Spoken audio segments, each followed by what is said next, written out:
Maqaa Abbaa, kan Ilmaa, kan Hafuura Qulqulluu, Waaqa tokkoo, Ameen. Dhiifamaa fi tolummaa isaa nuuf baay'isee Waaqayyo Abbaan keenya akka baay'ina cubbuu keenyaa osoo hin taane akka tolummaaf akka dhiifama isaatti eegee tiksee hanga isaatti kanaatti kan nu ga'e maqaan isaa qulqulluun guddaa kan galatoomeef kan ulfaate nuuf haa ta'u.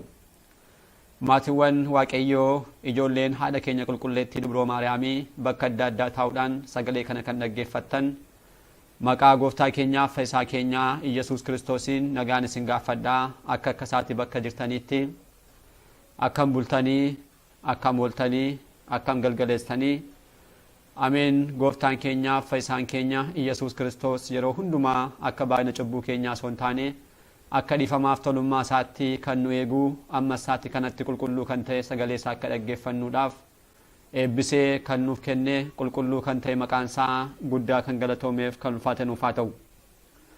Akkasumas deessuu gooftaa keenyaa haadha hunduma keenyaa qulqulleettii Dubroo Maariyaamii yeroo hundumaa mirga ilma ishee dhaabbachuudhaan kan nuuf kadhattu qulqulloota ergamoota Waaqayyoo hojii isaaniidhaan qabsoo isaaniidhaan uumaa isaanii kan gammachiisan Waaqayyoos kan isaan kabaje qulqulloota abbootii keenyaaf harmoolii keenya hundumaaf akka kennaa isaaniitti galannii fi ulfinni isaaniif haa ta'u.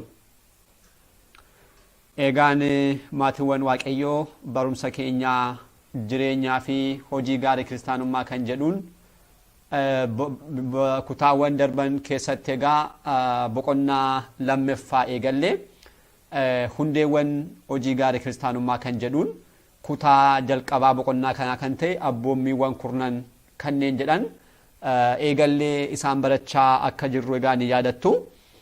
Keessumattuu kutaa xumuraa irratti ilaallee kan dhaabbanne abboommii torbaffaa seera ba'uu boqonnaa 20 lakkoofsa 15tti kan argannu hinatiin kan jedhu barannee akka dhaabbanne ni yaadanna. Egaan barumsa sanaan hinatiin kan jedhame Waaqayyo gooftaan keenya kan jalqabaa obboleessa kee obboleettii kee hiriyyaa kee hinatiin kan lammaffaa immoo Waaqayyoon hinatiin jechuudha. Obboleessa kee obboleettii kee hiriyyaa kee walumaa galatti jaalala namaa wajjirraan kan qabnu hinatiin kan jedhame qabeenyaa nama biraa kan keen taasifatiin kan jedhu bakka kan bu'u yommuu ta'u Waaqayyoon hinatiin kan jedhame immoo kurnoo kan Waaqayyoo kan ta'e 10 keessaa tokko sa'aatii keenya keessaa 10 keessaa tokko. Egaan namni jalqaba kan kennu yeroo saadha waan ta'eedhaaf yeroo keenya Waaqayyoof laachuu akka qabnu akkasumas qabeenyaa keenya irraa kan Waaqayyoo kan ta'e kaffaluu akka qabnu Waaqayyo abbaan keenya dursee abboommii kana nuuf kenneera jechuudha. Isa kana bal'inaan kutaa darbe keessatti waan talaalleedhaaf amma sitti bal'inaan kaasuun nu barbaachisu. Guyyaa har'aa immoo kan ilaallu abboommii 8ffaa kan ta'udha. Egaan abboommiin 8ffaa seera ba'uu boqonnaa 20 lakkoofsa 16 irratti barreeffamee kan argannu hiriyyaa kee irratti sobaan ragaa hin bayin kan jedhu guyyaa har'aa kan ilaalluudha kan ta'u jechuudha. Egaan abboommiiwwan Waaqayyoo gooftaan keenya dursee karaa Musee kan nuuf kenne kun hundi isaanii kaayyoo akka isaan qaban ilaalleerra. Egaan Waaqayyo gooftaan keenya hiriyyaa kee irratti sobaan ragaa hin bayin jechuudhaan yoo dubbatu kaayyoon abboommii kanaa maalidha kan jedhu yommuu ilaallu kallattii maan kabaja dhala namaadhaaf kan ta'edha. Namni kamiyyuu jechuudha bakkaaf haala kam keessatti nama biraa irratti sobaan akka ragaan baane akeekkachiisuufidha. Kun immoo maaliifidha? Waaqayyo kabaja dhala namaadhaaf abboommii kenne. Abboommiiwwan 10 ergaa bakka lamatti akka isaan qoodaman jaalala namaadhaaf jaalala Waaqayyoodhaaf akka ta'an yoo dabbe ilaalleerra. Egaan nuti kabajni keenya kan kabajamu maqaan keenya kan kabajamu kabajni keenya jireenyi keenya kan nuuf eegamu karaa abboommii kanaa keessaa isa guddaatti abboommiin kun dhuguma kabaja namaa kan eegsisudha. Maaliif namni tokko wanta hin raawwatamiin wanta namni tokko raawwatiin raawwateera. Wanta inni raawwanne immoo hin raawwanne jechuudhaan dubbachuu isaatiin maqaa nama tokko balleessuu danda'a. Kabaja nama tokko salphisuu danda'a. Akkasumas immoo jireenya nama tokko miidhuu wanta danda'uudhaaf kabaja namaadhaaf abboommii kennamedha jechuudha. Kun egaa abboommii Waaqayyo ta'e namni kana bira darbee abboommii kanan kabajan immoo dhuguma miidhaa guddaa kan geessisu jireenya namaa kan miidhu akkasumas immoo dhugaa kan balleessudha.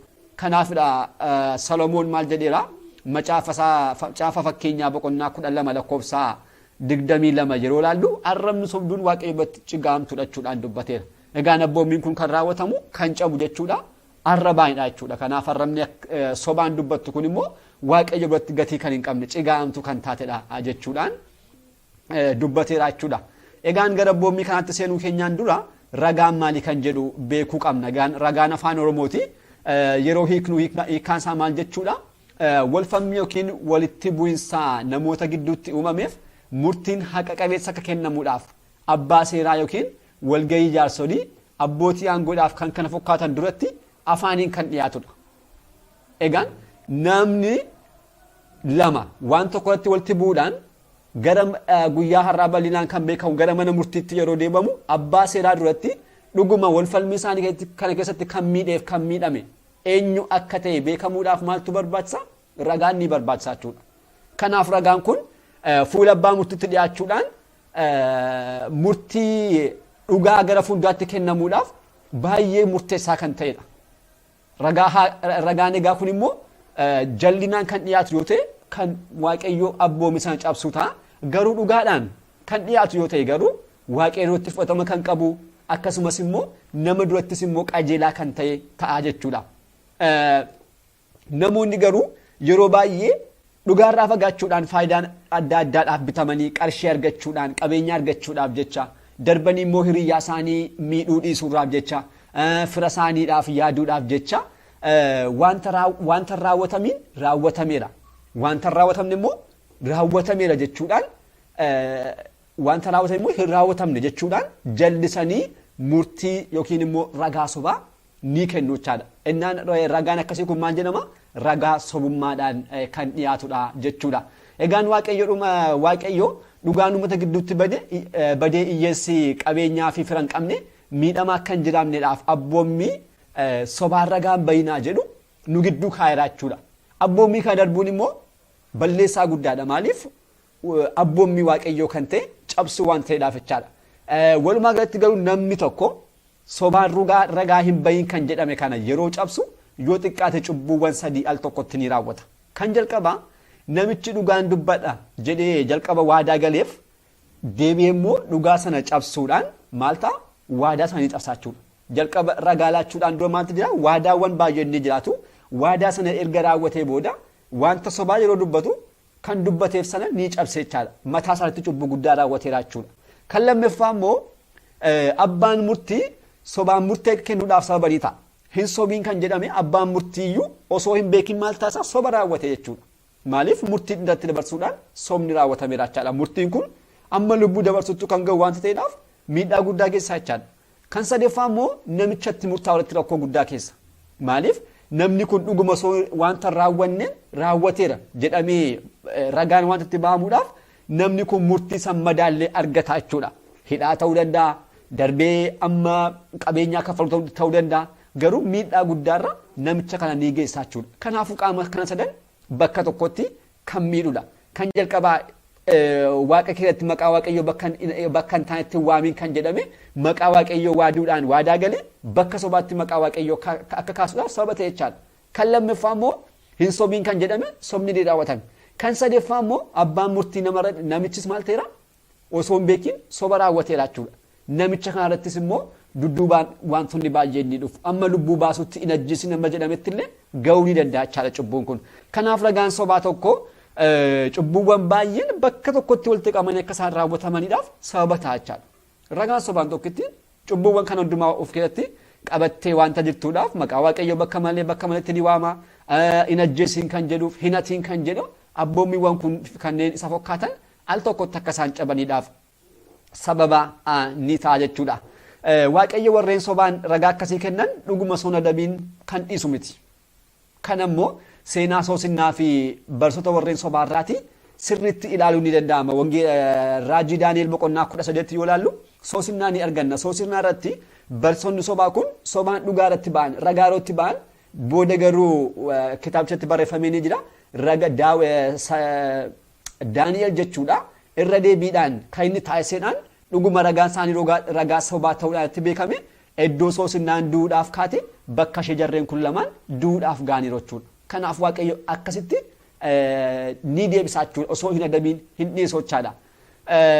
Ragaan egaan abboommiin sobaan dhugaa hin bayin jedhu kun ragaa sobaa kana agarsiisu qofa osoo hin taane kanneen biroos immoo sobaan kanneen raawwataman hundumaa of keessatti qabatee akka guddaa tokkotti taa'ee kan jirudha.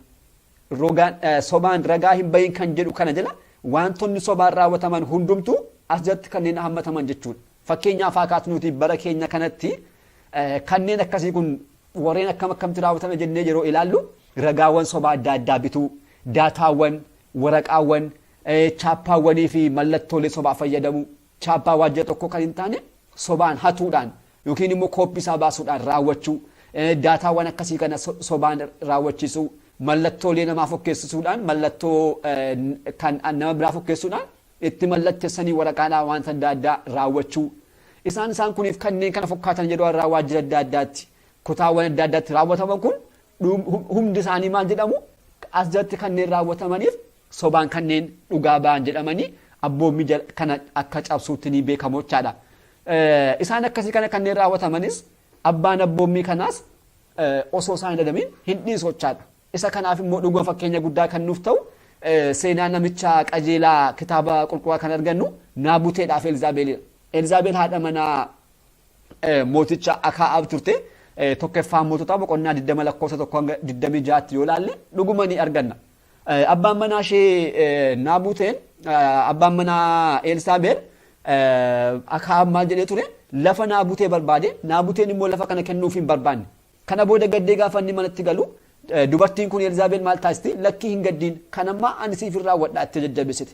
Kana booda mallattoo sobaa, waraqaa sobaa, chaappaa sobaa kan mootii kanaa itti mallatteessuudhaan Naabuteen akka du'uudhaaf Waaqayyo irratti seera Musee irratti osoo inni yakka raawwatu argineerra jettee ragaa sobaa bituudhaan maal taasiste Naabuteen akka inni dhagaadhaan rukutamee du'uudhaaf sababa taatetti jechaadha. Kana booda Naabutee ajjeesiste kana booda deebitees immoo isheenis Waaqayyo callisee isheenis maal taate fooqii irraatti darbatamuudhaan kuftee isheenis bakkuma dhiigni akkuma dhiigni Naabutee dhangalee dhiigni ishees dhangalee saroonni arraa bari'u jechuudha. Kanaaf Waaqayyo haala kanaatiin warreen kana raawwataniidhaaf hin hambisu jechuudha. Booda kan kaffalu ta'a. Kanaaf kanarraa of eeggachuun baay'eetti barbaachisaa jechuudha. Ittaansine kan ilaallu immoo cubbuuwwan biroo akka ragaa sobaatti kanneen lakkaa'aman isaan akkamitti kanneen jedhan ni ilaalla. Abboommii kanaa kanneen hammataman keessumattuu qabxiiwwan 3 as jala keenya irraa kan jalqabaan soba dubbachuudha. Sobni dubbachuun kallattimaan abboommii kana kan cabsudha.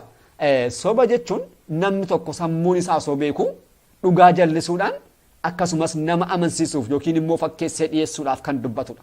Sammuun isaanii beekaa soba ta'uu isaaf tamana garuu nama amansiisuudhaaf yookiin immoo dhugaa jallisuudhaaf kan inni itti fayyadamuudha. Dubbiin akkasii kun abboommii kanaan kan dhorkamedha. Hin sobiin kan jedhame kana ragaan sobaan dhugaa hin bayin sobaan ragaa hin bayin kan jedhame kana kunis dhorkamedha jechaadha. Sobni gaafa laallu akkasuma calliseetuma kan dhufe osoo hin taane Waaqayyo cubbuuwwan hundumaa kan hin uumne ni beekna. Sobni garuu kan dhufe karaa diina keenya karaa diiyaabiloosidha. Yoo jalqabaadhaaf gara jireenya namaatti soba kana kan fideessedha diiyaabiloosidha jechaadha. Diiyaabiloos sobaan abbootii keenya jalqabaa maal jedheera Addaamiif Hewaaniin yoo nyaattan iji keessan ni banama. Gaarii fi hamaa adda baasuun akka Waaqayyoo taatu malee du'an duutan jechuudhaan sobaan dubbate. Soba kana kan dubbate mataa isaarraa kaasuudha. Kana booda dhugumatti fokkaatee Addaamii fi Hewaan maal taasisanii nyaata kana abbukittii kana kutanii nyaachuudhaan akka Waaqayyoo taatu jedhee abbaan sobaa diiyaabiloos kan inni isaan abdachiise osoo hin argatiin maal ta'anii du'aa du'uu danda'an jechuudha. Ganata keessaatii ari'aman teessoo isaanii biyya isaanii gadhiisaniitu gara bittaan diiyaabiloos itti jiraachuun kan isaaf ta'u gara si'oolitti darbatamuudhaaf danda'an jechuudha. Kanaaf maal ta'e gara cubbuudhaaf gara du'a bara baraatti galuu danda'an jechuudha. Maaliin soba dhaggeeffachuudhaan. Haala kanaan soba gara sobee du'a kanammoo gara addunyaatti kan fideenyudha. Diiyaabiloosidha jechaadha. Diiyaabiloos soba kana mataa isaadhaan eegaluun isaan maal jenna abbaa sobaa akkasuma immoo warreen soban immoo ijoollee isaa ta'u jechuudha. Isa kana gooftaan keenya maal jedheera wangeela Yohaannis boqonnaa 8 lakkoofsa 44 dubbisnu inni jalqabumarraa lubbuu kan ajjeese ture. Dhugaanis isa bira waan tan jirreef dhugaaf hin dhaabbanne. Soba kan yeroo dubbatus immoo mataa isaarraa dubbata. Sobduudhaaf abbaa sobaa dhachuudhaan dubbatee jechaadha gooftaan keenya. Warreen jalqaba lubbuu kan ajjeese ture. Lubbuu kan ajjeese jechuun kun lubbuuwwan dhala namaa kan Addaamiif kan Hewaan du'a bara baraadhaaf akka isaan kufan kan taasisudha. Diiyaabiloosidha jechaadha. dhugaan immoo sabiran jiru dhugaadhaafis dhaabbachuu hin dandeenye dursee magaalaa ergamootatti maal jedhee sobaan kan ka'edha jechuudha. Boodas immoo soba kan dubbatudha mataa masaaraa kan ta'e sobni bakka tokko kan hin dhufne ofuma isaatiin kan dubbatu sobduudhaaf abbaa sobaa. Abbaa sobaachuun immoo warreen akka isaa sobaniidhaaf abbaa ta'a jechuudha. Kana gooftaan keenya wangeela kanarratti ifa baasee dubbateera jechuudha. Kan lammaffaan immoo galatoo kan tuudha. Galatoon kan tuu nama tokko wanta hin qabneen sobaan galateeffachuu callisan jechaadha. Wanta namichi hin qabneen sobaan ol qabuudhaan namichi akka inni of tuulummaadhaaf saaxilamu of tuulummaadhaan immoo deebi'ee waaqayyo kennaas akka inni irraa fudhatu waaqayyo akka inni isa jibbu waaqayyootti akka inni jibbamu kan taasisudha.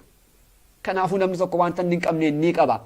Sadarkaa namni tokko irra jira jechuudhaan kabajnii fi galatoon sobaa akkasii taasifamu kun galatoo kantuu jedhamuudhaan kan jirudha jechuudha. Kun immoo akkas taasisuun balleessaa guddaatti lakkaa'ama. Maaliif namichi kun galatoo isaaf hin taane fudhachuu isaadhaan galatoo waaqayyoodhaaf ta'uuf qabu ni afaachuudha. Kan lammaffaa immoo galatoo kana argachuu isaatiin kan hin qabneen ol tuulummaatiin maal ta'a? Yeroo inni lapheessaa ol tuulummaadhaaf kaasu waaqayyo kan hin jaallanne ol qabummaa keessatti ni kufaachuudha. Kanaan uumaa isaadhaan kan jibbamu taasisa.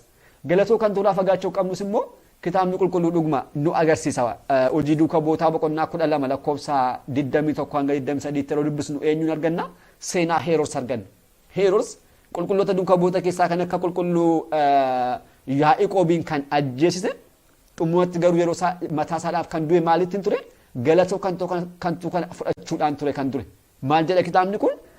Guyyaa tokko Heroos beellama namoota beellameetu uffata isaa babbareedee gaafa inni gara teessoo isaatti ba'u dubbiin dubbate dhagaa'e namoonni baay'ee gammadan. Kana booda dubbiin kun dubbii Heroos miti dubbiin kun dubbii waaqayyooti kan waaqayyo dhufachuudhaan iyyan.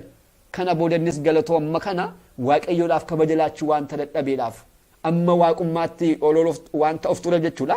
Ergamaa waaqayyoo isa rukkuteechaan kana booda raammoodhaan nyaatamuudhaan ni du'e jechuudha. Kanaaf galatoon kantu amma kanaatti badinsa kanaaf kan nama geessisudha jechuudha. Kan biraan immoo oduu hin jirre uumuudhaan obbolaawwaniif hiriyyoota gidduutti lola uumu. Inni kunis gosa cubbuuwwan abboommii kana keessatti raawwataman keessaa tokkodha. Egaan hiriyyoota gidduutti wanta hin jirre sobaan oduu uumuudhaan obbolaawwaniif hiriyoota adda addaa adda baasuudhaan jireenya namootaa kanneen diigan akkasumas immoo gara fuulduraatti cubbuu biraadhaaf kan nama qopheessan kun dhuguma gatii isaanii kan isaan hin dhabne yoo ta'e illee garuu hojiin isaanii kun immoo abboommii kanaan kan dhorkamedha jechuudha. Maaliif wanta akkasii kun yeroo uumamu namoonni jireenya isaanii gara fuulduraa fakkeenyaaf haadha manaaf abbaa manaa yoo ta'an jireenya isaanii adda cita. Ijoolleen karaa guddinaa jiran daandii guddinaa keessaa ka'u. Maatiiwwan adda addaa ni jeeqamu. Gara fuulduraatti amma lubbuu walii baasutti ni gaama jechuudha. Kanaaf kun cubbuu guddaa namarratti raawwatamuudha jechuudha nama biraadhaan. Nuti garuu wanta beeku qabnu oduuwwan akkasii kun yeroo isaan karaa namaa dhufan akkasumas immoo hiriyoonni keenya isaa ta'u obbolaawwan keenya yeroo isaan amala isaanii nutti jijjiiratan maal ta'uu beeku qabna. Dhuguma oduun nuti hin beekne kan sirrii hin taane gidduu galee akka inni odeeffamaa jiru yoo hubanne jechuudha. Obsaan maal taasisuu qabna? Obsinee eegne dhuguma kun kaayyoo namoota oduudhaan jireenya nama adda baasuu ta'uu isaanii beekne isa kana dhuguma hambisuu ni dandeenya jechuudha. Kanaaf obsi yeroo baay'ee jireenya akkasii keessatti kan barbaadamudha. Kan biraan immoo hamiidha. Hamiinis immoo cubbuu namoonni waa'ee obbolaawwan isaanii bakka namni hin jirretti kaasuudhaan waa'ee nama biraa jechuudha. Gaarii isaa ta'u hamaas amala isaanii kaasuudhaan haasa'uudhaan odeessuudhaan cubbuu raawwatamudha. Egaan kan taphatan dhugaasuma ta'ellee balleessaa obboleessaa yookiin immoo obboleettii ofii dhoksuutu qajeelummaatti nu geessa malee balleessaa namaa baasuudhaan odeessuun cubbuu guddaadha. Kanaaf kallattiimaan wangeela Luqaas boqonnaa 18 irra kan jiran fariisicha akka qajeelummaatti ilaalamee fi deebi'ee immoo namicha akka funaanaa ture kan sana fakkeenya isaanii ilaaluun baay'ee itti gahaadha. Namichi fariisichi kun dhuguma kan dubbate wanta sirriidha. Wanta dhugaa kan ta'e jechuudha. Waa'ee namicha kadhata kutu kanaa kan dubbate dhugaa madha. Garuu cubbuu yookiin immoo dadhabbii obboleessaa kana baasee dubbachuu isaadhaan maal ta'e adabbii guddaa argate jechaadha. Cubbuu keessa galee jechaadha. Obboleessaa sun immoo maal ta'e gara waaqayyootti illee ol ilaaluu dadhabe cubbuu isaadhaan lapheesaa rukkutaa kadhannaa taasiseen qulqullaa'ee gara isaatti deebi'e jechuudha. Kanaaf cubbuu obboleessa keenyaa osuma ta'ellee osuma dhugaa ta'ellee dubbachuurra dhoskuutuu qajeelummaa qabaata jechuudha. darbee immoo qulqullootatti wantoota akkas akkasii kana dubbachuu hamii inni kun immoo seenaa Museedhaa fi obbolaawwan isaa Maariyaamiif Aaroon gidduutti sirriitti kan mul'atudha. Seera lakkoofsaa boqonnaa 12 yoo ilaalle jarreen kun Musee irratti wanta biraa dubbachuudhaaf akkamitti dubartii Itoophiyaa fuudhuu danda'a jedhaniitu isayyuu argamnaan dubartii Itoophiyaa argamnaan akkamitti fuudhuu danda'a jechuudhaatti kaanii kana booda Waaqayyo ni adabe jechuudha qulqulluu koorratti kanan fudhadheetti akkamitti akkasitti dubbachuu dandeessu jechuudhaan kanaafuu kunis cubbuu guddaadha jechuudha. Maariyaam guyyaa torbaaf lamxiidhaan rukutamte uummata irraatii adda ba'uudhaaf dandeessetti jechuudha sababa cubbuu kanaa. Kanaafuu hamii obbolootatti raawwatamu kana nutillee odeessuullee miti osoo odeeffamullee yoo dhageenye deeminees immoo dhaggeeffannees immoo gammachuudhaan yoo simanne dhuguma cubbuu kanarraatii qooddattoota ni taana jechuudha. Kanaaf dubbachuu qofa osoo hin taane dhaggeeffachuun illee hamii sanatti akka hirmaannuudhaaf karaa nutti banaachaadha. Kanaaf maalaa taasisnu yoo danda'ame hamii sana akka dhaabbatuudhaaf yaaluu yoo dhaabbachuu dadhabne immoo oduu sana jijjiiruudhaaf mata duree biraa keessa galchuudhaan jijjiiruudhaaf yaaluu yoo kana lamaan dadhabne immoo amala adda addaa mul'isuudhaan dhuguma yaada jaloota kana akka deeggaraa hin jirre namootaaf ibsu callisuudhaan yookiin immoo mallattoo adda addaa fuula keenyatti agarsiisuudhaan namoonni akka isaan nu hubatan akka yaada kana hin barbaanne taasisuu qabna jechuudha. Deebinee immoo obbolaawwan keenya akkasitti nama amachuudhaa fi amala godhatan kana immoo itti gorsuu yoo dandeenye yoo dadhabne immoo gara namoota gorsuu danda'utti geessuudhaan akka isaan gorsa argatan taasisuutu nurraatii eegamaa jechuudha. Egaan gosoonni gara olitti ka'an kun gosoonni cubbuu kun hundumtu kanneen cubbuudhaan raawwataman ta'anii abboommii kana kanneen cabsan waan ta'aniif irraatii of eeggachuu qabna jechuudha. Guddaas haa ta'u xiqqaas gosti cubbuu tokko dhala namaadhaaf hin eeyyamamne. Kana kitaabni qulqulluun bakka adda addaatti nuu kaa'a. Maal jedha qulqullichi Phaawulos walii keessaniin soba waliin dubbatinaa namummaa moofaa hojii isaa waliin ofirraa baastanii jechuudhaan saboota Qolaaseetti yeroo ergu boqonnaa 3:9 dubbateera.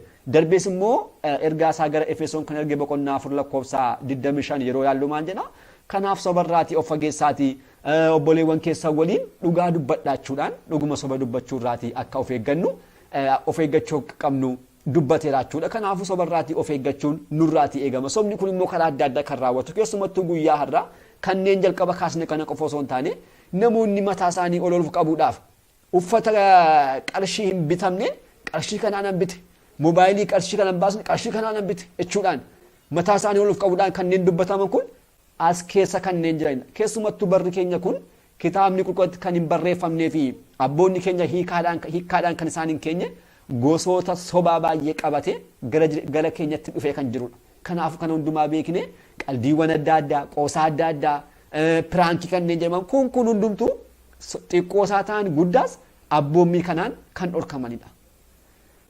Egaan walumaa galatti cubbuu kana kan raawwatu adabbii isaa maali kan jedhu immoo ilaaluun nurraa eegama. Kana laallee barumsa keenya guyyaarraa asumaan xumurra. Egaan abboommii Waaqayyoo karaa qulqulluu adda addaadhaan kan armaanitti kan dubbisne kana karaa Musee kan kennaman karaa Phaawulosiin kakuu moofaatti kakuu haaraatti karaa qulqulluu adda addaa waa'ee sobaa kan dubbataman kana hundumaa abboommii kana osoo beekuu dhiisee sobaan kan jiraatu bakka dhugaa soba kan dubbatu lubbuusaa guyyaa dhufaatii lammaffaa gooftaa keenyaatti abidda bara baraa kan ta'e abidda gahannamaadhaaf kan qopheessudha. Kana caqasa tokko kitaaba qulqulluutti kaasne ittiin xumurra. Mul'ata Yohaannis boqonnaa 21 lakkoofsa 8 maal jedha? Qoonni warreen lugnootaa, warra amantaa hin qabne, warra cigaa'amoo, warra gumaa, warra qoricha namatti taasisanii, warra waaqa tolfamoo waaqessanii, akkasumas immoo warra sobduu kuufama ibiddaa fi dhagaan balalchu keessanii ta'a. Kunis immoo du'a lammaffaa jechuudhaan kaasee du'a lammaffaa jechuun du'a lubbuu jechuudha. Kanaaf sobni cubbuuwwan kana duukaa tarree tokko duudhaan kanneen soban si olitti gubachuudhaan booda immoo mootummaa Waaqayyoo kennamtummoo isaan immoo gara abidda gahannamaatti galuuf jiru jechuudha. Waaqayyo kanarraatii nu haa oolchu nama abboommi isaa eegu kan dhageenya hundumaa hojiitti jijjiiree nama isa wajjirraan jiraannu boodas immoo karaa mirgaasaa kanneen dhaabbannu Waaqayyo nu haa taasisu. Barumsi keenya guyyaarraa amma kanaatti kan turedha. Kutaattaanuun abboommi sagaleeffaa hin hawwiin kan jedhu qabannee kan dhiyaannudha kan ta'u. Abbaa sagalichaa kan ta'e Waaqayyo abbaa keenyaaf galanni isaaf haa ta'u. Kutaattaanuun hanga deebinutti nagaa Waaqayyootiin turtii gaarii galanni waaqayyoof.